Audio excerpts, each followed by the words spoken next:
kemudian dia kembali ke perguruan. Dia butuh 2 hari untuk merawat 2 temannya serta dirinya sendiri. Dalam 2 hari itu dia berusaha menyembuhkan sang teman, juga berkultivasi untuk memulihkan tubuhnya di ruang teratai untuk menyembuhkan luka dalamnya. Dia lakukan itu setelah dia selesai mengobati kedua sahabatnya. Setiap hari selama 2 hari penuh, si Yue akan merawat kedua sahabatnya di pagi hari dengan pengobatan akupuntur. Lalu dia akan menyerahkan perawatan mereka sepenuhnya pada Ningxi dan Xiona. Setelah itu dia akan kembali ke kamar dan mengunci diri. Semua orang tahu kalau dia sudah masuk ke dalam kamar dan mengunci diri. Itu berarti dia tidak mau diganggu dalam kultivasinya. Ketiga kakaknya tidak dapat menjenguknya karena mereka sedang melaksanakan tugas dari perguruan. Kini 4 bulan sudah berlalu dengan cepat. Saat si Yue sedang berjalan menuju rumah tinggal mereka setelah selesai menyerahkan tugas yang dibebankan kepala sekolah kepadanya, tiba-tiba seorang pria muda dan tampan seumuran dengan Rong Hao sedang menghadang jalannya. "Kau si Yue?" ucapnya sambil memandang si Yue dari atas ke bawah. "Kau siapa?" tanya si Yue datar. "Aku Wei Zi, kakakmu," ucapnya sambil tersenyum. "Kakak? Bodoh. Aku hanya memiliki 3 kakak laki-laki," jawab si Yue kesal. "Aku ini kakak sepupumu. Kau akan tahu kelak," jawabnya. "Jangan ngaco," ucap si Yue tak senang. "Percayalah, aku saudara sepupumu. Kau akan tahu nanti," jawabnya mengesalkan. Terlihat wajah si Yue kesal dan tak percaya. "Lalu apa maumu?" tanya si Yue datar. "Ikut denganmu," ucapnya riang. "Mana mungkin.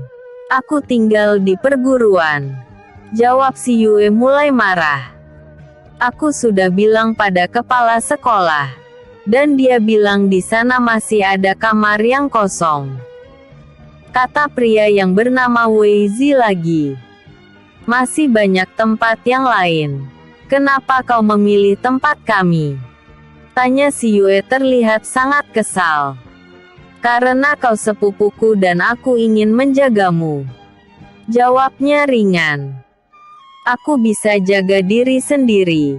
Dan aku tidak mengenalmu," jawab si Yue dingin. "Tapi aku tetap ingin bersamamu," ucap pria itu riang. Akhirnya dengan wajah kesal, si Yue membiarkan Wei Zi mengikutinya. Sesampainya di rumah tinggal, si Yue melihat ketiga sahabatnya serta kakak angkatnya sedang berbincang di halaman rumah. Saat mereka melihat kedatangan si Yue San Wei Zi, mereka heran. Yue, siapa dia?" tanya Chan Xin sambil memandang dan menunjuk Wei Zi. "Entahlah. Dia mengatakan kalau dia saudara sepupuku namanya Wei Zi," jawab si Yue kesal. Namun Wei Zi hanya cuek saja melihat si Yue yang terlihat kesal. "Loh, kalau dia sepupumu, kenapa kau tidak mengenalnya?" tanya Chan Xin lagi. "Itulah yang jadi penyebabnya. Aku tidak mengenal dia. Tapi dia bilang sepupuku," jawab si Yue. "Bukankah kau bisa menanyakan pada kakekmu?" tanya Ningxi. "Ya ampun. Benar juga perkataanmu, aku bisa menanyakannya pada kakek," kata si Yue menyetujui ucapan Ningxi. "Benar. Kalau kau tak percaya, kau bisa bertanya pada kakek Si," ucap Wei Zi tenang. "Lalu untuk apa dia kemari?"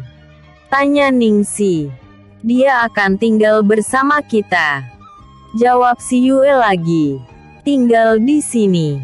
tanya Chan Xin. Angguk si Yue. Tapi ini perguruan. Mana bisa tinggal sembarangan. Seru Chanxin. Aku sudah melapor pada kepala sekolah. Dan beliau mengatakan kalau aku bisa tinggal di sini. Kata Wei Zi menjawab perkataan Chanxin. Ya sudah, kau bisa tinggal di kamar yang ada di sebelah kamar Chanxin. Kata si Yue lagi. Baik. Ucap Wei Zi tenang. Chanxin. Aku minta tolong. Kau bisa mengantar dia kan? Pinta si Yue. Baik Yue. Jawab Chanxin. Dia segera mengajak Wei Zi pergi ke kamar yang pernah menjadi kamar si Yue. Tunggu Chan. Aku ikut kalian. Ucap Pangeran Luoyi. Dia mengikuti Chanxin dan Wei Zi yang berjalan masuk ke dalam rumah. Hai. Apakah kau saudara sepupu adikku?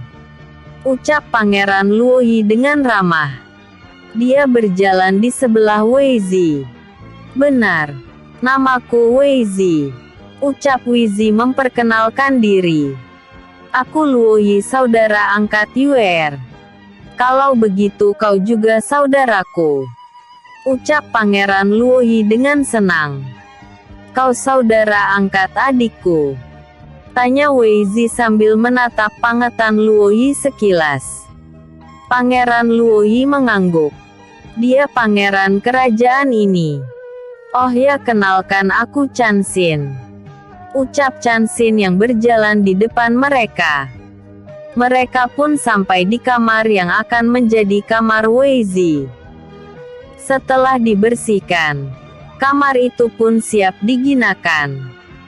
Tak terasa 1 bulan sudah Wei Zi tinggal bersama mereka. Waktu pun berlalu dengan cepat. Wei Zi yang sudah tinggal di tempat tinggal barunya, sudah terbiasa dengan kehidupan penghuninya. Si Yue dan kawan-kawan sudah menerima kehadiran Wei Zi yang mengaku saudara si Yue sebagai teman seatap. Wei Zi juga ikut kemanapun si Yue pergi. Dia bagai pengawal setia si Yue selain Pangeran Luoyi. Saat ini si Yue sedang bermeditasi di atas ranjangnya. Entah kenapa hari ini perasaannya sangat cemas.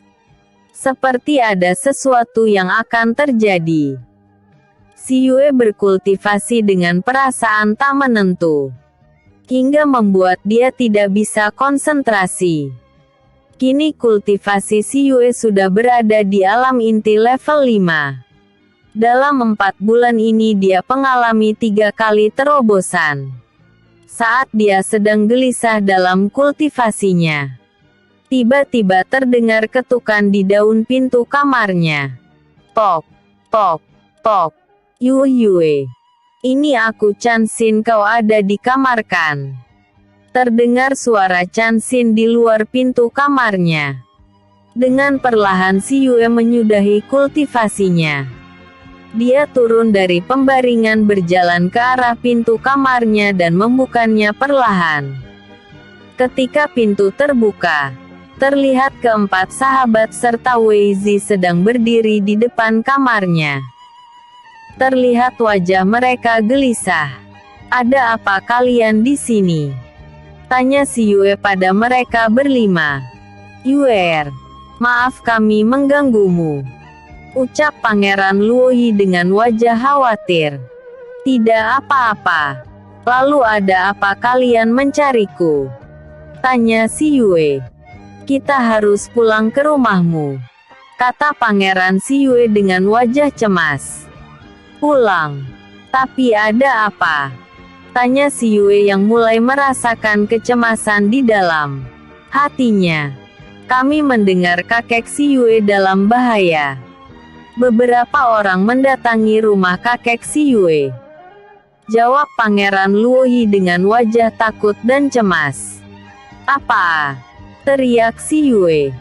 Tanpa bicara lagi dia segera berlari dengan cepat keluar rumah. Wei Zi mengikuti si Yue yang lari dengan kecepatan tinggi. hingga keempat sahabatnya tidak bisa lagi mengejarnya. Ketika sampai di pintu gerbang perguruan, Si Yue melihat pintu gerbang tertutup rapat. Si Yue tidak sempat lagi meminta penjaga membukanya. Dia langsung melompat ke atas tembok perguruan dan melanjutkan larinya menuju rumahnya. Dengan setia Wei Zi mengikuti si Yue. Yue, keluarkan aku. Aku akan membantumu sampai di rumah kakek dengan cepat. Seru White dari dalam ruang teratainya. Tidak usah White. Aku melakukan ini sambil berlatih. Ucap si Yue. Dalam keadaan cemas seperti ini, dia akan merasa lebih tenang saat dia berlari terus-menerus. Mendengar perkataan si Yue, semua hewan kontrak si Yue hanya bisa diam saja. Mereka juga merasakan kecemasan di dalam hati si Yue. Sedangkan Wei Zi berlari di sebelah si Yue sambil menatap wajah si Yue yang terlihat resah. Dan saat mereka sampai di rumah sang kakek, mereka melihat rumah itu dalam keadaan berantakan dan hancur. Hanya sebagian saja yang masih berdiri dengan utuh. Para penjaga terlihat banyak yang terluka. Kakek, seru si Yue panik. Dia mencari keberadaan sang kakek. Dan di sudut reruntuhan rumah, dia melihat Paman Moken tergeletak dengan badan penuh luka. Paman! Teriak si Yue sambil berlari ke arah tubuh para ubaya entah pingsan atau mati. Si Yue segera melihat denyut nadi Paman Moken. Ternyata masih berdetak walaupun lemah. Wei, tolong aku! Seru si Yue pada Wei Zi dengan wajah terlihat sangat panik. Dengan cepat Wei Zi mengangkat tubuh Paman Moken dan mengikuti si Yue. Si Yue membawa tubuh Paman Moken ke dalam ruangan yang masih utuh. Dengan cepat dia mengobati Paman Moken. Wei, bantu aku mencari orang yang masih selamat. Ucap si Yue pada Wei Zi. Baik, jawab Wei Zi. Dia segera keluar ruangan. Namun sebelum itu, si Yue meminta Wei Zi membuka baju pamanmu. Tiger dan Xiao Tu segera keluar dari ruang teratai. Setelah melihat Wei Zi keluar, mereka juga membantu memeriksa tempat itu. Tak berapa lama Wei Zi sudah kembali. Begitu juga dengan Tiger dan Xiao Tu. Wei Zi melihat si Yue sedang melakukan pengobatan dengan akupuntur. Dia sempat terkejut melihat gadis yang dibilang oleh sang paman sebagai saudara sepupunya itu bisa menggunakan penyembuhan jarum akupuntur. Setelah tertegun sejenak, Wei Zi berkata, "Si Yue." Para pembantu ada di ruang belakang mereka ketakutan. Dan para pengawal yang terluka sudah aku bawa ke dalam ruang kosong dekat kamar pembantu. Ucap Wei Zi. Separuh dari rumah ini hancur Yue. Sepertinya kakek tadi sempat berkelahi dengan mereka, kata Tiger. Melihat ada dua hewan datang dan berdiri di dekat si Yue yang sedang menyelamatkan Paman Moken, Wei Zi agak heran. Karena mereka berdua terlihat sangat imut. Apakah mereka hewan kontrak si Yue? Tapi mereka kecil dan imut. Tanya hati Wei Zi sambil memperhatikan kedua hewan itu. Yue, aku sudah mencari kakek di seluruh halaman maupun dalam rumah. Tapi kakek tidak ada. Terdengar suara Feng Kui di dalam pikiran si Yue. Terlihat seekor burung kuning hinggap di atas jendela kamar kakek si. Kita tunggu Paman Moken sadar. Jawab si Yue. Si Yue masih konsentrasi dengan jarum akupunturnya. Tak berapa lama terlihat dia mencabuti jarum yang menancap di tubuh Paman Moken. Setelah tubuh Paman Moken bersih dari jarum akupuntur, si Yue meminta Wei Zi memakaikan baju pada Paman Moken. Saat Wei Zi akan memakaikan baju pada Paman Moken, tiba-tiba terdengar langkah kaki datang. Tak lama terlihat keempat teman si Yue masuk ke dalam ruangan tempat si Yue merawat Paman Moken. "Yue, kau tidak apa-apa?" tanya Pangeran Luoyi dengan cemas. "Aku tidak apa-apa, Kak. Hanya kakek yang entah di mana," jawab si Yue dengan wajah sedih dan cemas. "Chanxin, tolong kau bantu Wei Zi memakaikan baju pada Paman Moken," kata si Yue dengan nada sedih. "Baik," jawab Chanxin. Dia segera membantu Wei Zi memakaikan baju pada Paman Moken yang belum siuman. Tak berapa lama terlihat tangan Paman Moken mulai bergerak. Dan tak lama mata tua itu secara perlahan terbuka. Saat Paman Moken benar-benar sadar, dia melihat kehadiran si Yue di depannya. Dia berusaha untuk bangun, namun si Yue menahannya. "Tidak usah bangun Paman. Paman terluka cukup parah," kata si Yue sambil menahan tubuh tua itu. "Nona, maafkan Paman. Paman tidak bisa menolong tuan tua," ucap Paman Moken sambil meneteskan air mata. "Sebenarnya apa yang terjadi Paman? Dan di mana kakek?" tanya si Yue. Akhirnya dengan air mata berderai Paman Moken segera menceritakan apa yang terjadi tadi pagi. Saat itu Perdana Menteri Xi akan pergi ke kerajaan. Tiba-tiba beberapa orang dengan ilmu tinggi mendatangi dia. Ada 3 orang pria seumuran kakek Xi yang datang pagi itu. Dan salah satu dari mereka adalah seorang wanita parubaya yang berwajah cantik. 2 orang di antara mereka terlihat sangat menghina kakek Xi. Sedangkan yang terlihat lebih tua dari mereka dan wanita parubaya itu berbicara pada kakek dengan sopan dan bijaksana. Si wanita memanggil kakek Xi dengan panggilan kakak. Salah satu dari mereka terlihat sangat congkak dan sombong. Mereka meminta pada kakek Xi untuk menunjukkan siapa yang telah melukai keempat keturunan mereka. Dan ingin membawa kakek Xi pergi. Namun kakek Xi yang tahu kalau si Yue lah beberapa bulan yang lalu melukai orang yang diperkiraan keturunan mereka. Kakek mengatakan kalau dia tidak tahu. Namun mereka sudah mengira kalau orang yang berani melukai keturunan mereka adalah cucu kakek Xi. Walaupun dengan keras kakek berusaha menyangkalnya. Akhirnya terjadilah perkelahian yang tak seimbang. Pada saat itulah ketiga kakak si Yue datang. Mereka membantu kakek Xi bersama Paman Moken dan para pengawal melawan mereka berempat. Namun ternyata mereka tidak mampu melawan mereka berempat. Dan akhirnya kakek dan ketiga kakak si Yue kalah dan terluka. Mereka membawa keempatnya pergi. Namun sebelum pergi mereka berkata akan menunggu penyerahan si Yue pada mereka jika menginginkan kakek Xi dan ketiga kakaknya. Mereka menunggu kedatangan si Yue ke tempat mereka dalam 2 tahun tepat tanggal dan bulan yang sama seperti sekarang.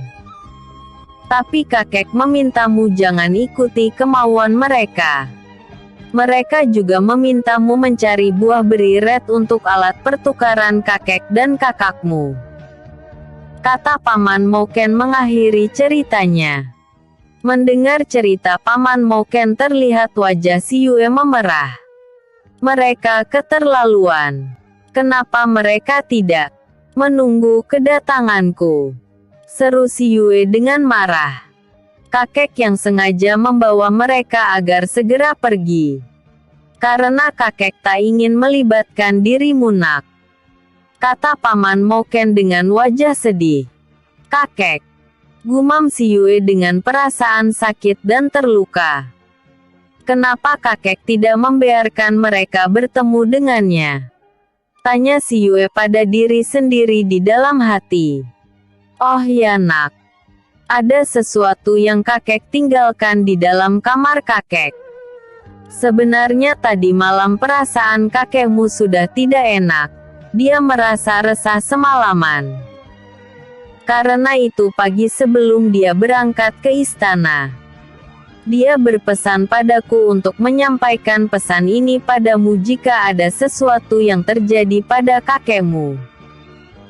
Karena itu, pergilah dan cari apa yang ditinggalkan kakekmu untuk dirimu.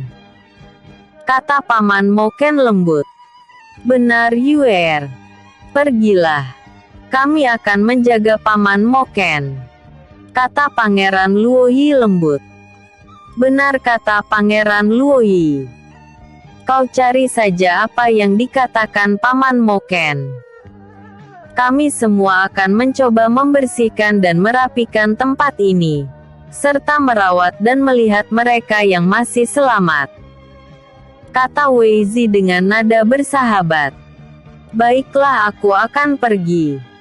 Tolong kalian jaga Paman Moken sebentar. Dan ini obat untuk mereka. Kata si Yue sambil memberikan obat untuk para pengawal yang sakit atau terluka. Lalu dia segera pergi keluar dari ruangan itu bersama ketiga makhluk kontraknya. Dia berjalan ke ruang kamar milik sang kakek yang ternyata masih utuh. Kamar kakek bersebelahan dengan ruang perpustakaan keluarga. Si Yue segera masuk ke dalam kamar sang kakek. Dia memperhatikan semua yang ada di dalam ruang kamar itu.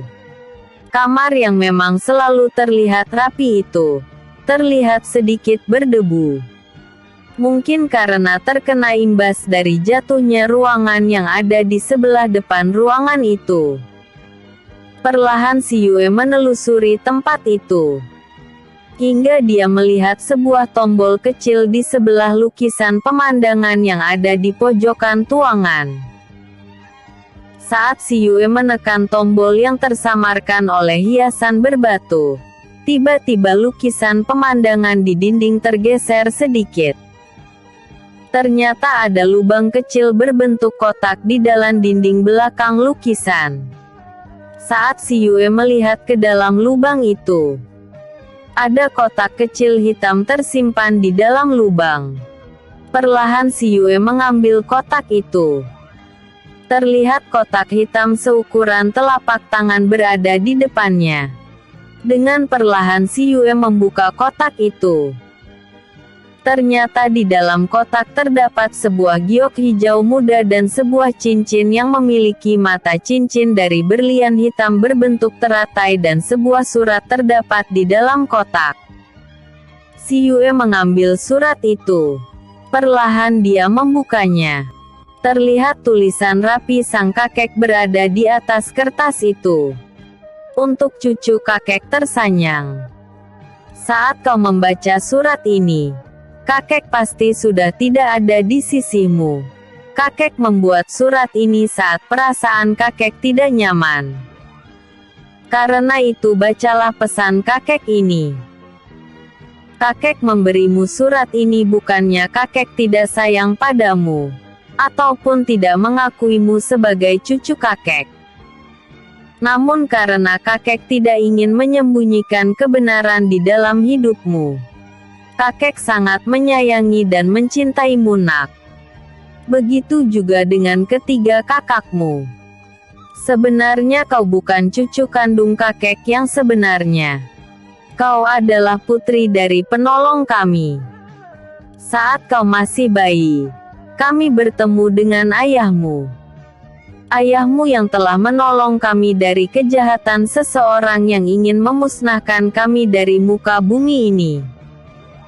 Dan dia juga yang menyarankan kami untuk datang ke tempat ini beberapa tahun yang lalu. Kami kakek, ayah dan ibu angkatmu yaitu putra dan menantuku serta ketiga kakakmu. Akhirnya datang ke kerajaan Juhan ini. Ternyata ayahmu juga penolong kerajaan ini.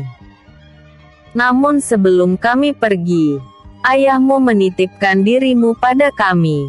Mereka berkata kalau dia terpaksa berpisah denganmu. Semua yang dia lakukan demi keselamatanmu. Demi cintanya padamu dia rela berpisah denganmu. Nak, pesan dari ayahmu juga. Kau harus selalu memakai cincin penyamaranmu. Itu semua demi keselamatanmu. Kakek tidak tahu dari mana asal ayahmu. Tapi kakek menduga kau berasal dari dunia atas. Dan pesan dari ayahmu juga. Kau bisa memakai cincin teratai hitam yang juga ada di dalam kotak ini. Tapi sebelumnya kau harus meneteskan darahmu di atas cincin itu. Kakek tidak tahu. Cincin apa itu? Itu semua hanya pesan dari ayahmu. Nah cucuku. Cukup kiranya pesan kakek. Kakek mohon setelah surat ini kau baca, kau bisa membakarnya. Dan kau harus selalu ingat. Kakek dan ketiga kakakmu selalu menyayangimu. Membaca surat itu air mata si Yue mengalir dengan deras di pipinya. Dia tidak menyangka kalau dia bukan cucu dari kakek Sim. Kakek. Ternyata aku bukan cucu kandungmu tapi kalian begitu menyayangiku hingga aku tidak menyadari kalau kalian bukan kerabat asliku. Kakek. Bagaimanapun juga kau dan kakak adalah keluarga sejatiku. Tunggu aku kakak. Aku akan membebaskan kalian. Aku akan membalas setiap darah yang keluar dari tubuh kalian. Sabar ya kek, tunggu kedatanganku. Ucap si Yue perlahan. Dia menguasai matanya perlahan. Yue, apa yang akan kita lakukan? Kata Tiger yang kini sudah berada di samping si Yue bersama Xiao Tu. Sedangkan Feng Kui berada di pundak si Yue. Kita akan pergi mencari mereka. Tapi sebelum itu, kita akan membereskan kekacauan ini terlebih dahulu. Kata si Yue sambil mengambil cincin berlian hitam yang berbentuk teratai itu. Perlahan dia memakai di jari tengah tangan kanannya. Lalu dia melukai jemarinya dan meneteskan darah di atas batu berlian hitam itu. Saat darah menetes, dengan cepat darah menyebar ke seluruhan permukaan bunga. Setelah bunga tertutup darah, tiba-tiba cahaya hitam keluar dari cincin teratai hitam. Dan lukisan bunga teratai yang ada di pergelangan tangan si Yue juga memancarkan cahaya hitam. Tentu saja si Yue dan ketiga hewan kontraknya kaget bukan main. Kedua cahaya itu menyatu dan membungkus tubuh si Yue. Tak berapa lama, cahaya itu pun perlahan hilang. Dan saat cahaya hilang, si Yue melihat kalau lukisan di tangan si Yue terlihat semakin nyata dan memiliki sulur yang melingkari pergelangan tangan si Yue dengan sangat indah. Jika dilihat sepintas, si Yue bagai memakai gelang indah terbuat dari bunga teratai. Yue, itu. Cincin itu adalah bagian dari dunia terayai milikmu. Ah, aku tidak bisa membayangkan apa yang terjadi dengan dunia terataimu. Seru Xiao Tu tiba-tiba dengan gembira. Apa maksudmu? Tanya si Yue tak mengerti. Ayo kita lihat saja di dalam dunia teratai dulu. Kita lihat apa yang terjadi. Seru Xiao Tu dengan gembira. Udahan dulu ya. Aku lanjut besok lagi. Jangan lupa like, vote dan komennya aku tunggu selalu. Kalau ada typo maaf. Bersambung. Episode sebelumnya. Perkelahian SIYUE. Episode berikutnya. Perjalanan SIYUE. Dokter Jenius.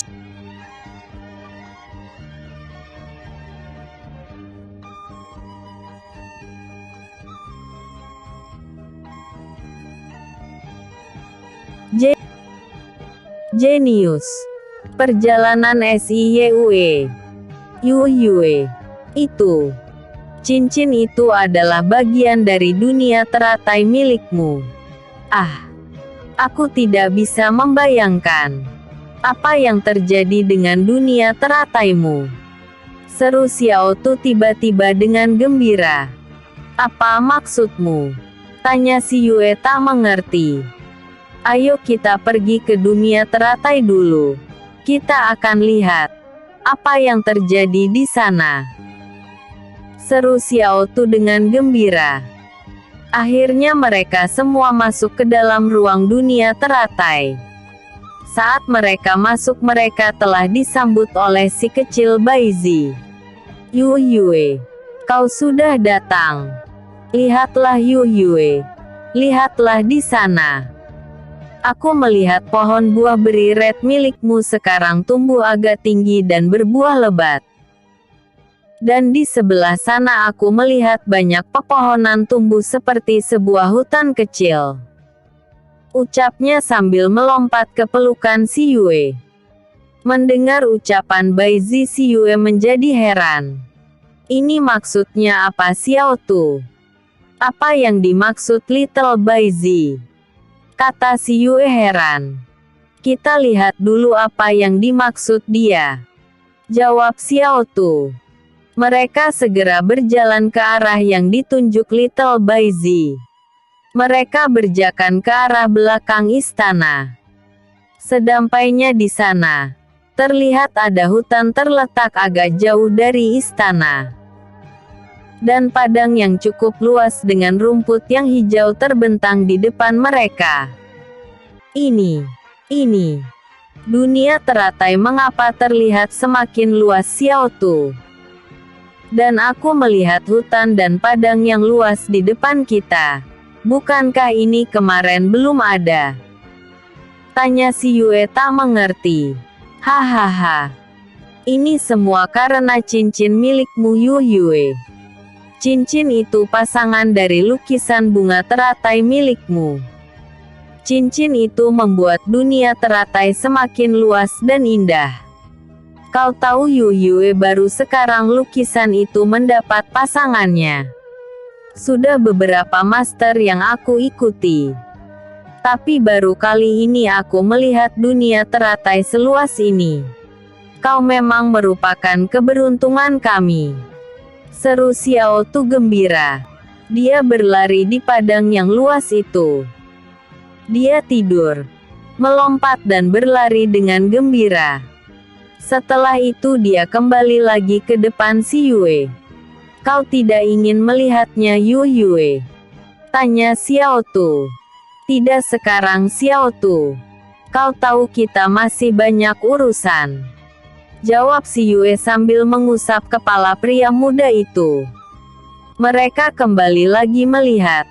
Lihat ada apa lagi yang terjadi.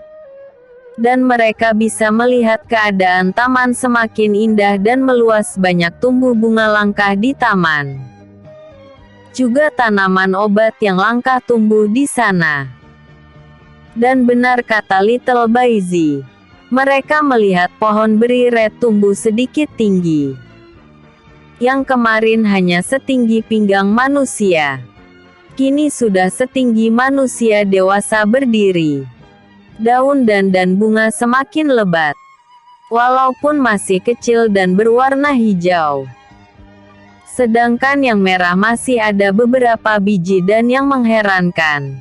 Buah yang masak tak pernah gugur dan membusuk. Mereka masih segar berada di tangkai pohonnya. Xiao Tu. Kenapa buah beri red yang sudah matang tidak gugur dan membusuk? Tanya si Yue pada Xiao Tu. Mana mungkin mereka bisa busuk Yue? Mereka setiap hari kita sirami dengan air suci. Dan juga alam di sini mengandung qi yang sangat banyak. Lihatlah. Apakah kau melihat bunga ataupun tumbuhan lain layu atau gugur? Jawab Xiao Tu. Mendengar penjelasan Xiao Tu, Si Yue baru menyadari semua itu. Semua ini apakah bisa berubah? Tanya Si Yue lagi. Tentu saja. Semua ini tergantung padamu. Jika kau dalam keadaan sekarat atau mati, kami juga terpengaruh. Dan jika kau semakin kuat, kami pun akan semakin kuat. Jawab Xiao Tu. Begitu ya. Kalau begitu aku akan memperkuat diriku agar kalian lebih kuat lagi. Janji Si Yue. Terima kasih Yu Yue. Ucap mereka para hewan kontrak Si Yue hampir bersamaan. Mereka pun melanjutkan langkah mereka. Saat mereka melintasi danau air suci, mereka melihat ada kolam kecil di sebelah danau dekat dengan pohon roh. Kolam itu kecil sekali. Dan anehnya dia seperti kolam air mancur. Air di tengah kolam terlihat mancur ke atas setinggi setengah meter. Kolam itu terlihat sangat indah. Xiao Tu ini air apa? Seru Si Yue kaget. Namun Si Yue tidak mendengar jawaban dari Xiao Tu. Saat Si Yue melihat ke arah Xiao Tu, dia melihat Xiao Tu terduduk dengan wajah tercengang heran. Bukan hanya Xiao Tu namun Tiger dan Feng Kui yang sudah berubah menjadi pria dewasa itu pun tercengang di sebelah Si Yue. Tentu saja Si Yue kaget. Xiao Tu. Seru Si Yue sambil menepuk wajah Xiao Tu yang masih tertegun dan melotot pada kolam kecil itu dengan pelan. Xiao Tu. Kata Si Yue lagi. Iya Yu Yue. Ucapannya tergagap. Ada apa dengan kalian? Tanya Si Yue yang melihat Xiao Tu dan yang lain bengong. Ini. Ucapnya seperti tak percaya. Ini kenapa? Tanya Si Yue heran. Ini. Air jiwa Si Yue. Ini air jiwa yang sangat langka. Kenapa air ini bisa ada di sini? Seru Xiao Tu heran. Air jiwa. Tanya Si Yue tak mengerti. Benar. Ini air jiwa. Kenapa air jiwa bisa ada di sini Xiao Tu? Tanya Feng Kui dengan wajah terlihat heran. Memang kenapa dengan air jiwa? Tanya Si Yue tak mengerti. Yu Yue.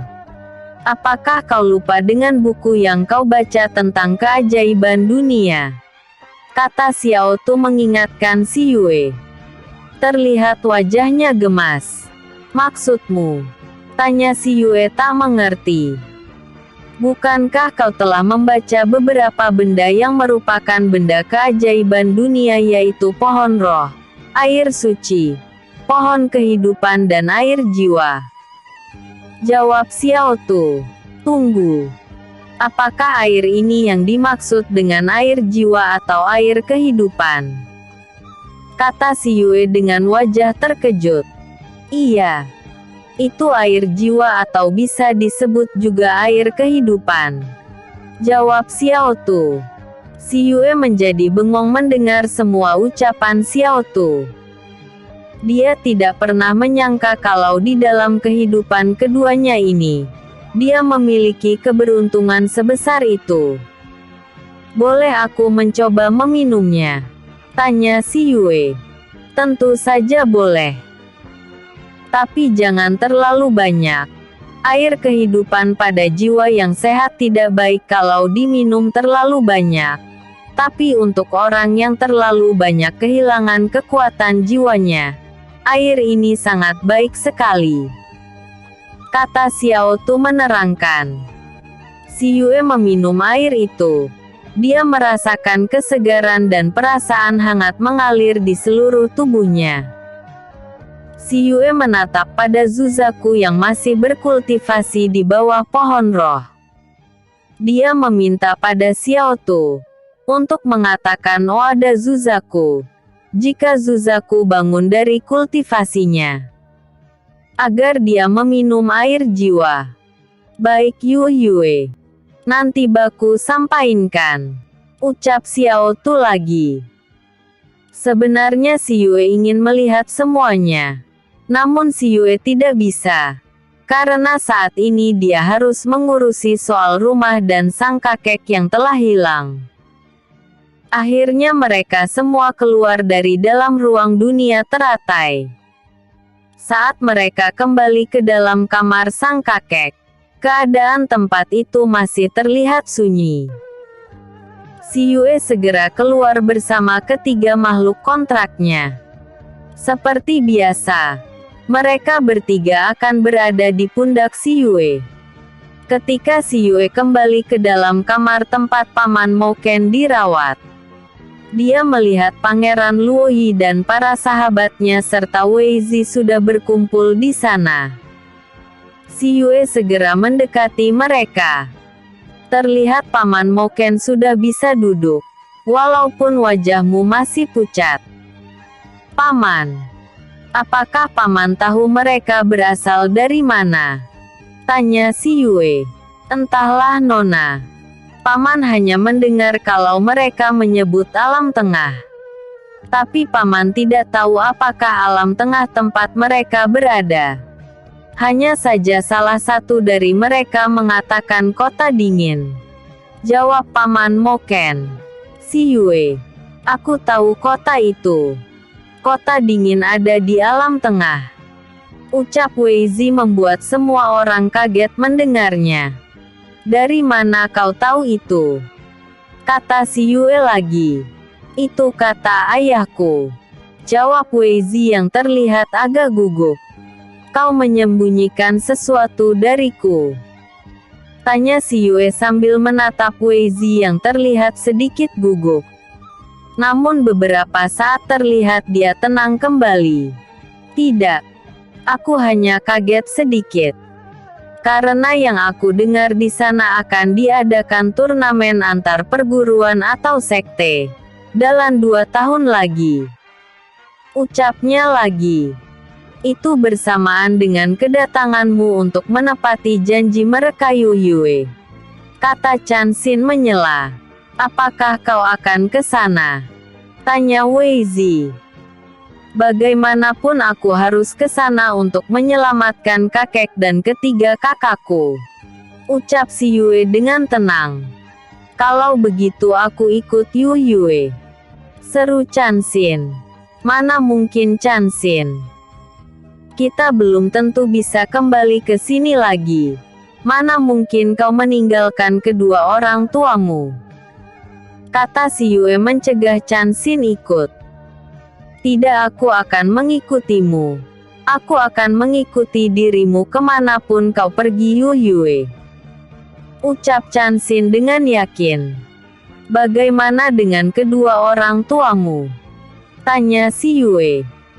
Mereka pasti mengizinkan aku pergi jika itu bersamamu.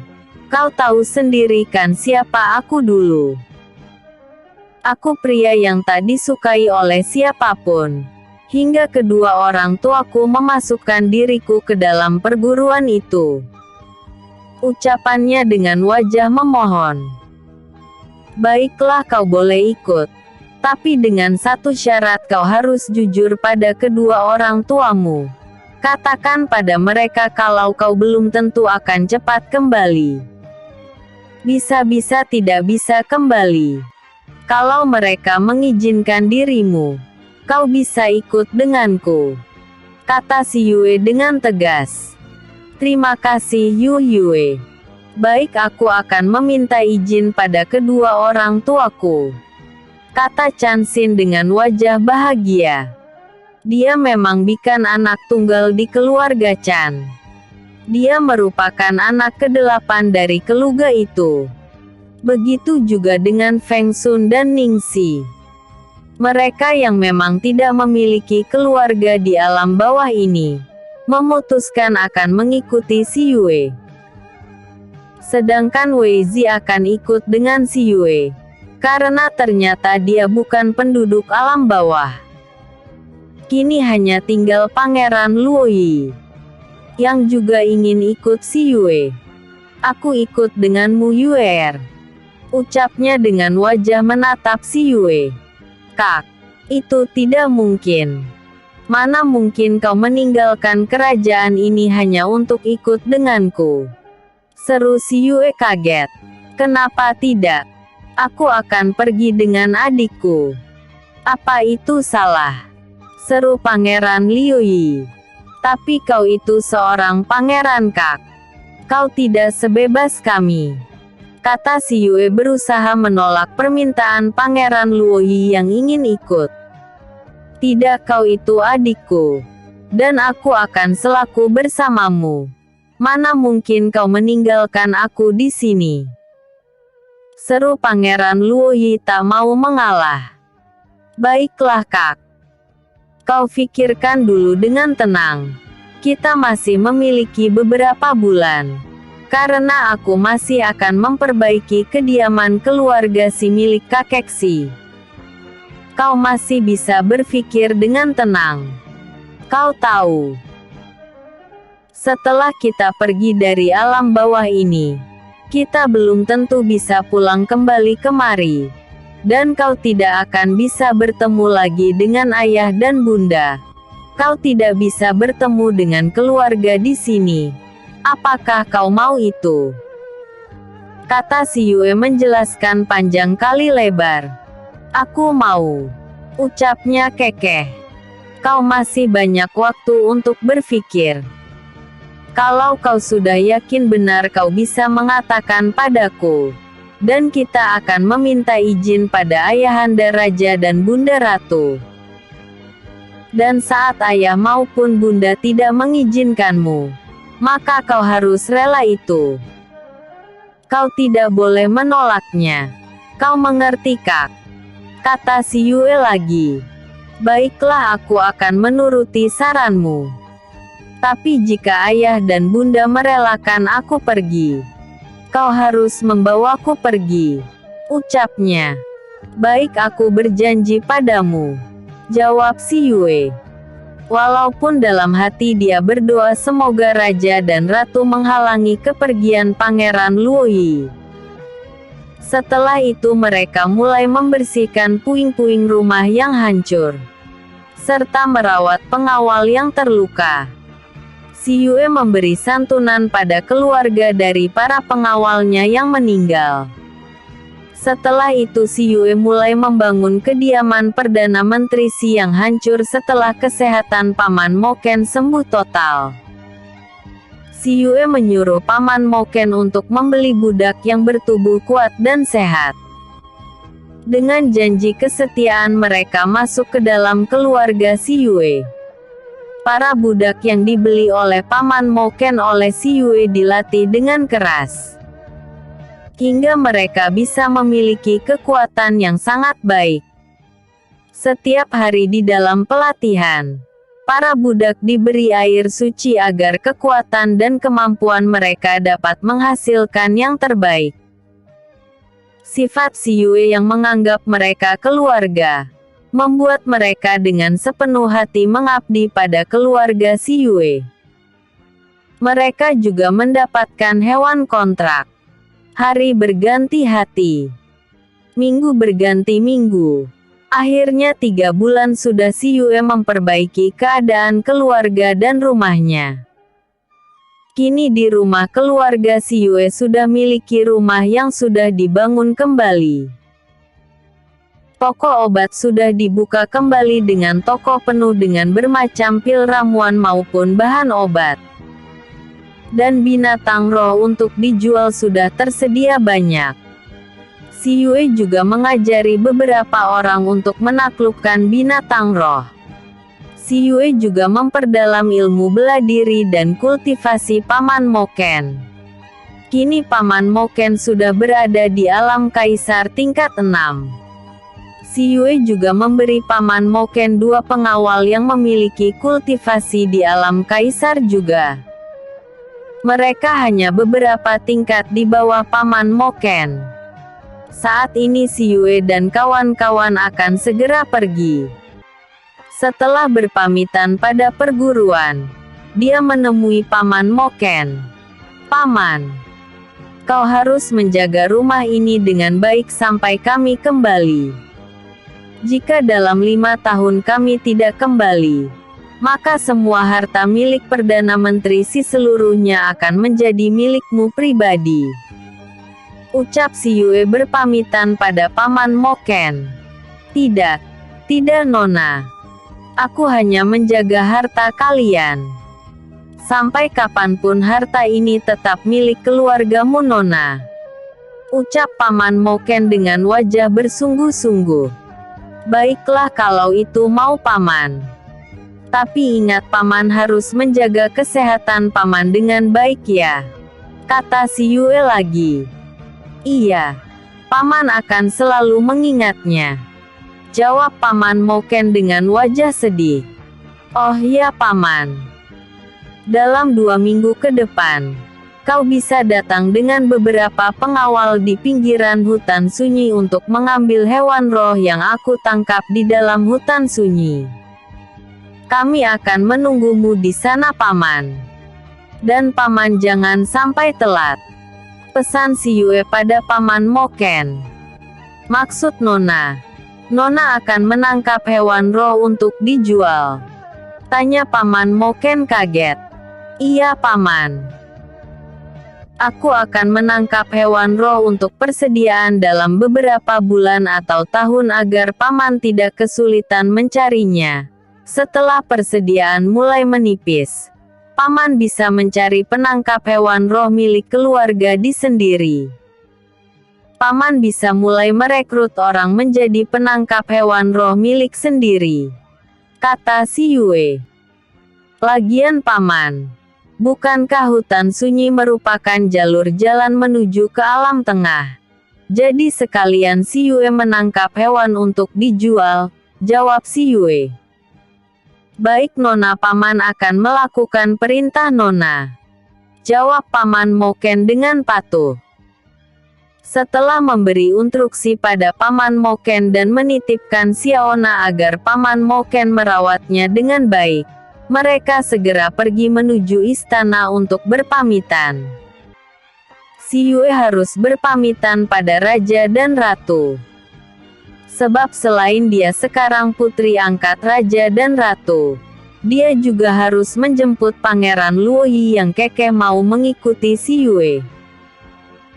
Ketika sampai di sana, terlihat Pangeran si Yue berada di aula istana bersama Raja, Ratu, Sera putra mahkota dan penghuni istana lainnya. Saat melihat si Yue dan rombongan datang, Pangeran Luoyi segera berdiri dan berjalan mendekati si Yue. Kita berangkat sekarang Yue, kata Pangeran Luoyi. Iya. Tapi sebentar dulu, aku akan berpamitan dengan ayah dan bunda. Kata si Yue sambil berjalan ke arah Raja dan Ratu yang masih berada di singgasana. Si Yue segera memberi salam dan menekuk lutut sebelah dan menunduk, diikuti semua sahabatnya. Salam sejahtera dan panjang umur bagi Raja dan Ratu. Semoga kebahagiaan selalu menyertai. Salam mereka pada Raja dan Ratu. Salam kalian aku terima, kata Raja lembut. Kalian akan pergi sekarang? Tanya sang Raja kembali. Benar yang mulia.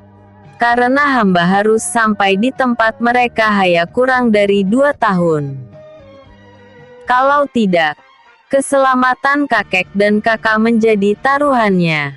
Hamba tidak berani melakukan itu. Jawab si Yue. Kau memang cucu yang bertanggung jawab dan berbakti. Baiklah, aku hanya bisa mendoakan semoga kalian akan bisa menyelamatkan si Ronghu. Ucap sang Baginda Raja. Terima kasih Ayahanda. Jawab si Yue. Mereka pun segera berangkat setelah berpamitan dan memeluk Raja dan Ratu pergantian. Terlihat sang ratu mengeluarkan air matanya. Kalian harus berjanji akan kembali walaupun kalian membutuhkan waktu beberapa tahun lagi. Ucap ratu dengan air mata berderai. Hamba berjanji bunda. Hamba akan mengantar kakak Luo kembali kemari lagi. Jawab si Yue. Ratu hanya bisa memeluk mereka berdua bergantian. Saat si Yue menyapa putra mahkota, terlihat wajah pria tampan itu tertekan. Ada penyesalan kesakitan di mata indahnya. Jaga dirimu baik-baik putri. Aku juga titip kakakmu Luoyi. Ucapnya pelan. Baik kak. Aku akan menjaga dia dengan baik. Jawab si Yue. Boleh aku memelukmu? Ucapnya dengan wajah duka. Si Yue tertegun sejenak. Lalu dia berkata, baik, kalau itu akan membuatmu senang. Jawab si Yue. Dia segera memeluk tubuh kekar itu dengan lembut. Namun si Yue merasakan putra mahkota memeluknya dengan erat. Dan dia merasakan badannya bergetar. Si Yue tidak sadar kalau putra mahkota menahan tangisannya. Tak lama dia melepas pelukannya. Hati-hati di jalan. Kami akan selalu menunggu kedatangan kalian kembali ke istana ini. Ucapnya pelan. Si Yue melihat mata putra mahkota memerah. Baik kak. Aku pasti akan kembali bersama kak Luoyi. Ucap si Yue sambil tersenyum manis. Melihat senyuman si Yue, putra mahkota merasakan hatinya sakit. Setelah berpamitan pada semuanya, mereka segera berangkat dengan mengendarai kuda sampai di kota Kunca. Di sana mereka berganti menggunakan alat teleportasi menuju kota Mansin. Setelah dari kota Mansin mereka akan melanjutkan perjalanan ke hutan sunyi dengan jalan kaki. Cukup lama waktu yang harus mereka tempuh. 3 hari kemudian, mereka telah memasuki hutan sunyi. Pangeran Liu Yi yang tak pernah keluar dari istana, terlihat sedikit kaget. Saat masuk ke dalam hitam, melihat semua itu, si Yue berkata lembut, kak, apakah kau sanggup menempuh perjalanan yang cukup berat ini? Apakah kau masih ingin ikut kami? Tanya si Yue saat melihat keterkejutan di wajah Pangeran Luoyi. Tentu saja Yue. Aku akan tetap ikut sampai kau menemukan kakek Si. Jawab Pangeran Luoyi tegas. Melihat tekad Pangeran Luoyi, si Yue tersenyum. Baiklah, ayo kita lanjut perjalanan ini. Ucap si Yue lega. Mereka segera masuk ke dalam hutan sunyi. Mereka mulai memburu dan mengalahkan beberapa binatang buas yang mereka jumpai. Si Yue akan menasukkan hewan roh ke dalam dunia teratainya jika hewan itu bernilai mahal. Ketiga teman si Yue biasa saja melihat tingkah si Yue, tapi beda dengan Wei Zi.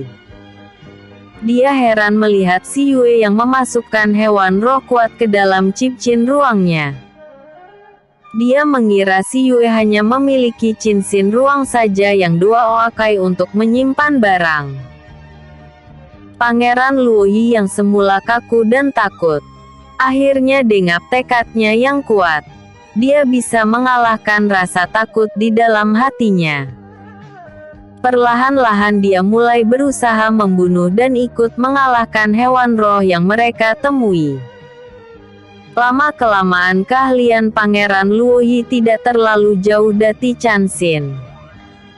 Jika malam hari mereka akan mendirikan kemah di dalam hutan.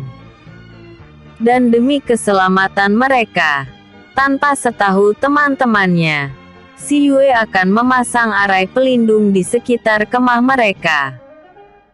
Dan Pangeran Luoyi akan berkultivasi dengan bimbingan si Yue. Setiap hari mereka akan mendapatkan satu pil penyerap Qi dari si Yue. Dan setiap malam mereka akan berkultivasi untuk menambah kekuatan. Dan esok harinya si Yue ditemani Chan Xin dan Ning Xi akan memasak untuk makanan mereka pagi dan siang hari. 1 minggu sudah mereka telah memasuki hutan yang cukup dalam. Mereka terus melakukan pelatihan dengan cara melawan para hewan roh yang ada di hutan sunyi. Hingga pada harapkan 12. Si Yue bertemu dengan sekelompok serigala hitam yang datang menyerbu tempat mereka beristirahat. Dengan cepat mereka menghadapi gerombolan serigala itu. Dalam beberapa waktu kemudian, mereka bisa menghabisi gerombolan serigala itu. Namun saat mereka sedang beristirahat, tiba-tiba seekor burung nasar menyerang mereka.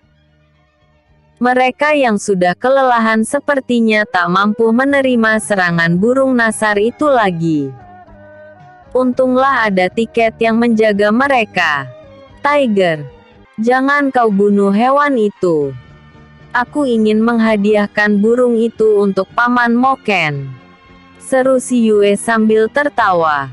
Baik Yue, jawab Tiger. Yue, aku juga ingin memiliki hewan kontrak, ucap Pangeran Luoyi, yang duduk dekat si Yue. Ya ampun Kak. Maaf aku lupa tidak mencarikan hewan yang cocok untukmu. Kata si Yue merasa bersalah karena belum menepati janjinya. Udahan dulu ya. Aku sambung besok lagi. Jangan lupa like, vote, dan komennya aku tunggu. Maaf kalau masih ada typonya. Bersambung. Episode sebelumnya. Hilangnya kakek Xi. Episode berikutnya. Hadiah buat raja.